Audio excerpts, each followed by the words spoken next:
இதுக்கான பாடத்திட்டத்துல முதல் பாடத்திட்டமே பார்த்தீங்கன்னா கிராம நிர்வாக நடைமுறைகள். மலை கணக்கு பற்றி எழுதுகன்னு கொடுத்துருப்பாங்க, இல்லைன்னா ஜமாபந்தி பற்றி எழுதுகன்னு கொடுத்துருப்பாங்கன்னா, இல்லைன்னா வந்து பார்த்தீங்கன்னா பசலி ஆண்டுனா என்னன்னு எழுதுங்கன்னு பற்றி கொடுத்துருப்பாங்க, இல்லைன்னா இனாம்கள் அல்லது இயோமியாதாரர்கள்னு ஒரு டாபிக் இருக்கு. இந்த மாதிரி எல்லாம் கேட்பாங்க. ஸோ அப்போ அது என்னன்னு தெரிஞ்சாதான் எழுத முடியும். அனைவருக்கும் வணக்கம். இந்த முறை 2299 கிராம உதவியாளர் பணியிடங்கள் தமிழ்நாட்டுடைய 38 மாவட்டங்கள்லையும் கால்ஃபர் ஆயிருக்குங்க. இந்த கால்ஃபருக்கு என்ன மாதிரியான சிலபஸை படிக்கணும், இதுக்கு முன்னாடி 2022 கால்ஃபர் ஆகி 2023 தேர்வு எழுதியிருந்தாங்க. அந்த தேர்வில் என்னென்ன கேள்விகள் ஒவ்வொரு மாவட்டத்திலையும் கேட்டிருக்கிறாங்க அப்படிங்கிறதெல்லாம் நம்ம வரப்போகிற வீடியோவில் பார்ப்போம். இந்த வீடியோவில் நம்ம என்ன பண்ணுறோம் அப்படின்னம்னா, இதுக்கான பாடத்திட்டங்களாக நம்ம எதெல்லாம் படித்து வச்சுக்கிறது பெட்டர். ஏன்னா இதுக்குன்னு ஒரு ஃப்ரேமபிள் சிலபஸ் அப்படிங்கிறத நம்ம சொல்ல முடியாது. ஆனால் ஒரு 3 பேட்டர்ன் நம்மளால் என்ன பண்ண முடியும்னா 3 ஏரியாவிலேருந்து கொஷின்ஸ் வரும் அப்படின்னு சொல்ல முடியும். அந்த 3 பேட்டர்ன் என்னென்ன அப்படிங்கிறத தான் இந்த வீடியோவில் பார்க்க போகிறோம். இதற்காக நம்ம ஆன்லைன் வகுப்புகள் அப்புறம் நேரடி பயிற்சி வகுப்புகள்லாம் வளர்க்குறோம். அந்த வகுப்பு வேணுங்கிறவங்க தொடர்பு கொள்ளுங்க. இந்த தேர்வில் கடந்த முறை நம்மள்கிட்ட படித்த மாணவர்கள் இந்த போஸ்டிங் எடுத்திருக்கிறாங்க. அவங்க ஃபோட்டோஸ் இதில் வந்துட்டு போகும், பார்த்துக்குங்க. ஸோ இப்போ இதுக்கூட சிலபஸ் என்ன அப்படின்னு பாருங்க.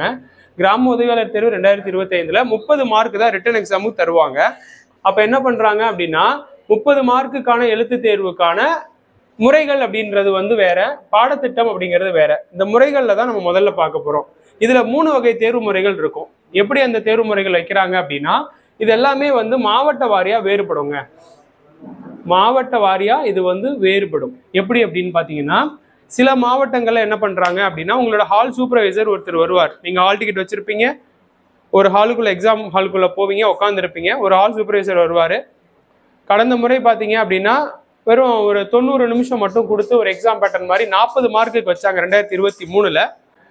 அதில் என்ன பண்ணுறாங்க அப்படின்னா, அந்த ஹால் சூப்பர்வைசர் வந்து அவருடைய கையில் நியூஸ் பேப்பர்ஸோ இல்லைன்னா கவர்மெண்ட் டாக்குமெண்ட்ஸோ ஏதோ ஒன்று வச்சிருக்கிறாரு, இல்லைன்னா அவங்களுக்கு அவங்களுடைய ஹையர் அஃபீஷியல் கிட்ட இருந்து ஒரு கொஷின் பேப்பர் கையில் வச்சுருப்பாங்க. அவங்களுக்குன்னே தனியாக ஒரு கொஷின் பேப்பர் ப்ரிப்பேர் பண்ணி வச்சுருப்பாங்க. அந்த கொஷின் பேப்பர் எடுத்துகிட்டு வந்து, ஓகேப்பா நான் படிக்கிறேன், அந்த கொஷின் வந்து எழுதிக்குங்க, எழுதிக்கிட்டு அதுக்கான ஆன்சரை நீங்கள் எழுதுங்க அப்படின்னு சொல்லுவாங்க. இல்லைன்னா நான் வாசிக்கிறது வந்து நான் தமிழில் ஒரு பேராகிராஃப் வாசிக்க போகிறேன், அந்த பேராகிராஃபை அப்படியே நீங்கள் ஃபாலோ பண்ணி எழுதணும் அப்படின்னு தமிழ் பேராகிராஃப் ஆங்கில பேராகிராஃப் ரெண்டுமே கொடுத்துருக்குறாங்க. இது ஒரு பேட்டர்ன். இதுக்கு தான் இப்போ 30 மார்க். அதனால் அரை கண்காணிப்பாளர் வாசிக்க நீங்கள் அதை வந்து பிழை இல்லாமல் எழுதுறீங்களான்னு செக் பண்ணுவாங்க. இது வந்து எல்லா டிஸ்ட்ரிக்ட்லேயுமே எல்லா தாலுக்குலையுமே இப்படி தான் ஃபாலோ பண்ணுறாங்கன்னா சொல்ல முடியாது. ஆனால் சில டிஸ்ட்ரிக்டில் இந்த மாதிரியான எக்ஸாம் பேட்டர்னும் வைப்பாங்க. அடுத்தது பார்த்தீங்கன்னா, சில டிஸ்ட்ரிக்டில் வினாத்தாள் கொடுத்து அதற்கு வந்து கொள்குறி வகை பதிலளிக்கிற வகையில் ஒரு 30 வினாக்கள் கொண்ட வினாத்தாள்களே கொடுத்துருவாங்க. இப்போ நம்ம டிஎன்பிஎஸ்சி எக்ஸாம் எழுதுகிறோம். அந்த எக்ஸாமில் என்ன பண்ணுறாங்கன்னு பாருங்களேன். ஒரு கொஸ்டின் பேப்பர் கொடுப்பாங்க, அதில் வந்து ஒரு 200 வினாக்கள் இருக்குது. ஒவ்வொரு வினாவுமே 4 ஆப்ஷனோடு இருக்கும், கொள்குறி வகையோட. அது மாதிரி ஆன்சர் பண்ண சொல்கிற மாதிரியான கொஸ்டின் பேப்பராகவே கொடுக்கலாம். அது ஒரு சில மாவட்டங்களில் நடக்கும், ஒரு சில தாலுக்காவில் நடக்கும். அந்த மாதிரி ஒரு 30 மார்க்குக்கான கொஸ்டின் பேப்பர் மட்டும் கொடுத்து அந்த 4 ஆப்ஷனில் எதுன்னு சூஸ் பண்ண சொல்லி ஆன்சர் பண்ண சொல்லி கொஸ்டின் பேப்பர் அங்கேயே வாங்கிட்டு அனுப்பிடுவாங்க. அந்த மாதிரியான ஒரு பேட்டர்னும் சில மாவட்டங்களில் ஃபாலோ பண்ணுறாங்க. அப்போ இந்த மாதிரி இப்போ கொள்குறி இப்போ இதுனா நம்ம ஈஸியாக எழுதிடலாம். எல்லாவது என்ன பண்ணுவாங்க, ஏதோ ஒரு டிஸ்ட்ரிக்டில் அவங்களா வந்து ரீட் அவுட் தானே பண்ண போகிறாங்க, நான் எழுதிடுவேன் அப்படின்னு சொல்லலாம். ஆனால் அது எல்லா டிஸ்ட்ரிக்ட்லையும் நடக்குமான்னு நமக்கு தெரியாது. எந்த டிஸ்ட்ரிக்டில் எந்த வருஷம் நடக்குங்கிறதையும் நம்மளால் சொல்ல முடியாது. இந்த 2வது பேட்டர்னும் எந்த டிஸ்ட்ரிக்ட்ல நடக்கும்னு நம்மளால சொல்ல முடியாது. ஆனால் இந்த மாதிரியான பேட்டர்னும் இருக்கும். இந்த மாதிரி பேட்டர்னுக்கு என்ன பண்ண முடியும் அப்படின்னா, நம்ம ஒரு சிலபஸ் இதுக்குன்னு என்ன படிக்கணும் அப்படின்றதெல்லாம் பின்னாடி நம்ம பார்ப்போம். அதை படிச்சுட்டு போயிருந்தா தான் அந்த கொஷின் ஒரு 30 வினாவாக இருந்தாலும் அந்த 30 எந்த ஏரியாவிலேருந்து வருது, அந்த 30க்கு ஏவா பியா சியா டியா அதுக்கெல்லாம் ஆன்சர் நான் பண்ணணும் அப்படின்னா அதுக்கு நான் ப்ரிப்பேர் ஆகிருக்கணும். ஸோ இதுதான் பேட்டர்ன். அடுத்து இன்னொரு டைப் ஆஃப் கொஷின்ஸ் இருக்குது. என்ன அப்படின்னா, விரிந்துரைக்கும் வகையிலான 5 மதிப்பெண் வினாக்கள் ஒரு 6 கொடுக்கலாம். 6 5 30 மார்க் இல்லையா, 6 கொடுக்கலாம். இல்லைன்னா 2 15 மதிப்பெண் வினாக்கள் கொடுக்கலாம்.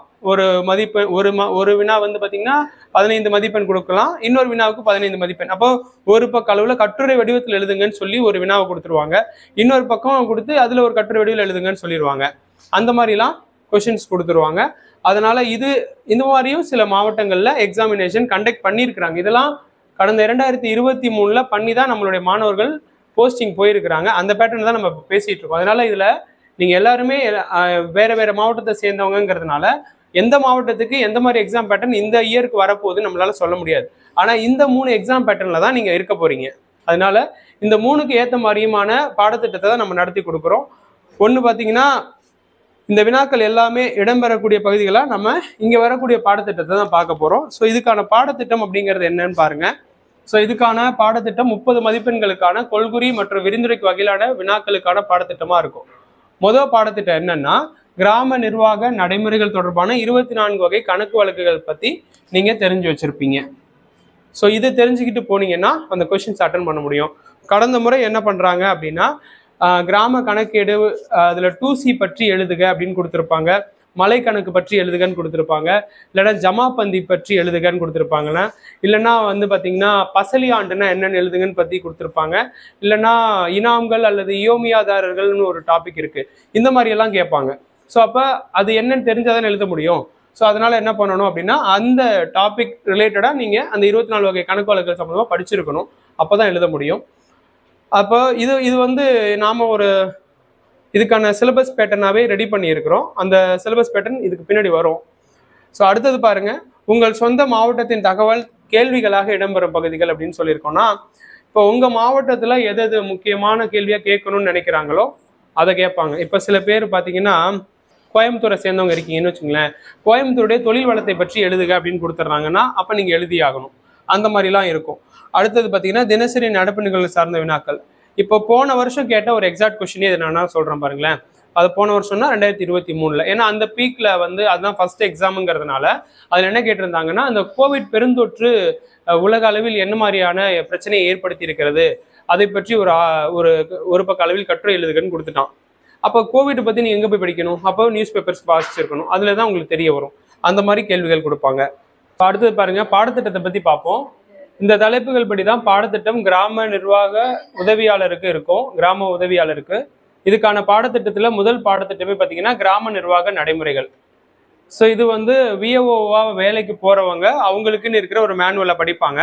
அந்த மேனுவல் படி தான் கிராம நிர்வாக அலுவலரான விஏஓ நடந்துப்பார், அவரோட அசிஸ்டண்ட்டான வில்லேஜ் அசிஸ்டண்ட்டும் நடந்துப்பாரு. ஸோ அப்போ அதுக்கான பாடத்திட்டமாக என்னென்ன இருக்குது அப்படின்னா கிராம நிர்வாகத்தினுடைய வரலாற்று சிறப்பு தெரியணும். அதுக்கப்புறம் பட்டா சிட்டா அடங்கல்களில் என்னென்ன உள்ளடக்கங்கள் இருக்கும் அப்படின்னு தெரிஞ்சுக்கணும். அடுத்து நில வகைப்பாடு, மறுபதிவு, கூட்டுப்பட்டா மற்றும் புதிய பட்டாதாரர்கள் பற்றி தெரியணும். அதுக்கப்புறம் 3 வகையான பட்டா மாற்றங்கள் என்னென்ன இருக்கு. தமிழ்நாடு வருவாய் வசூல் சட்டம் 1864 இது ப்ரீவியஸ் இயர்ல, அதாவது 2023 எக்ஸாம் எழுத போனவங்களுக்கு கேட்ட கொஸ்டின் இது. அடுத்தது பார்த்தீங்கன்னா பகுதி 6 உள்ளாட்சி தேர்தல்களின் வகைகள் வருதுங்க. பேரிடர் மேலாண்மையில் கிராம நிர்வாக அலுவலரின் கடமைகள் வருது. ஜமாபந்தி தணிக்கைகள் வருது. அடுத்தது கிராம நிர்வாக அலுவலரின் ஊரக நலத்திட்ட நடைமுறைகள் வருது. நில அளவைகள் வருது. வீட்டுமனை ஒப்படைப்பில் விஏஓவின் கடமைகள், பாசன ஆதாரங்கள், தண்ணீர் தீர்வை முறைகள், நில அளவை செய்வதன் அடிப்படை தகவல்கள் வருது. கணக்கேடு 2ல இருந்து 24 வரையிலான விவரக்குறிப்புகள்னு சொல்லி ஒரு டாபிக் இருக்கும், அதை பார்க்கணும். ஸோ அடுத்தது பகுதி ஈல இந்திய அரசினுடைய நகர்ப்புற மற்றும் கிராமப்புற நலத்திட்டங்கள் அப்படின்ற தலைப்புல இந்தியன் கவர்மெண்ட் மூலமா கிராமப்புறத்துக்கு என்ன நலத்திட்டம் வந்திருக்குன்னு பார்க்கணும். அடுத்தது குற்றத்தை தடுப்பதில் விஏஓவின் கடமை மற்றும் காவலருடனான அவருடைய தொடர்புகள் பற்றி பார்க்கணும். அதுக்கப்புறம் புத்தி சுவாதீனம் இல்லாத அல்லது கைவிடப்பட்டவர்களை எப்படி ஒரு கிராம நிர்வாக அலுவலர் கையாளுகிறார்னு பார்க்கணும். அதுக்கப்புறம் திருவிழா காலங்களில் விஏஓனுடைய கடமைகளும் பணிகளும் பார்க்கணும். அப்புறம் மரண அறிக்கை தயார் செய்யறது எப்படி, அதுக்கு என்னென்ன ப்ரொசீஜர் அவங்க ஃபாலோ பண்ணுறாங்கன்னு பார்க்கணும். புதையல் உரிமை மற்றும் கனிம வள பங்களிப்பு பற்றி பார்க்கணும். இனாம்கள் மற்றும் இயோமியோதாரர்கள் பற்றி பார்க்கணும். காடுகளும் தோப்புகளும் பாதுகாப்பது எப்படின்னு பார்க்கணும். வனவிலங்கு மற்றும் பயிர் பாதுகாப்புல விஓவின் கடமைகள் என்னன்னு பார்க்கணும். கிராம துப்புரவு பணிகள்ல விஓடைய கடமைகள் என்னன்னு பார்க்கணும். ஸோ இந்த எல்லா பாடத்திட்டத்தையும் உள்ளடக்கினது தான் இந்த கிராம நிர்வாக உதவியாளர் பாடத்திட்டத்துல நமக்கு வந்து படிக்க வேண்டியது இருக்கு. இதை படிச்சு தான் என்ன பண்ணணும் அப்படின்னா இந்த வில்லேஜ் அசிஸ்டன்ட் எக்ஸாமை நீங்கள் ஹேண்டில் பண்ணணும். இது மட்டும் இல்லை, இன்னும் 2 டாபிக்ஸ் இருக்குது. இதை அடுத்த வீடியோவில் பார்ப்போம். தேங்க்யூ.